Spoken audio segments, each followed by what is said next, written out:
নমস্কার বন্ধুরা, দেখো আজকে আমি একটা মিনি ব্লগ বানাচ্ছি। মিনি ব্লগকে তোমাদের ভালোবাসা দিও।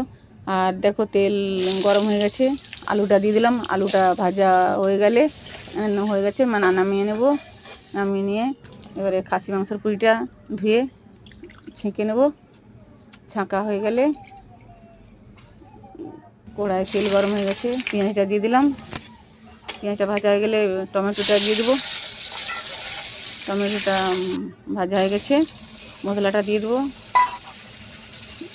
লঙ্কা গুঁড়ো দিয়ে দেবো, হলদি গুঁড়ো দিয়ে দেবো, আর স্বাদ মতো লবণ দিয়ে দেবো। দিয়ে মশলাটা ভালো করে কষে নেব। মশলাটা কষা হয়ে গেছে, এবার খাসি মাংসের পুটিটা যে ছেঁকে রাখছিলাম সেটা দিয়ে দেবো।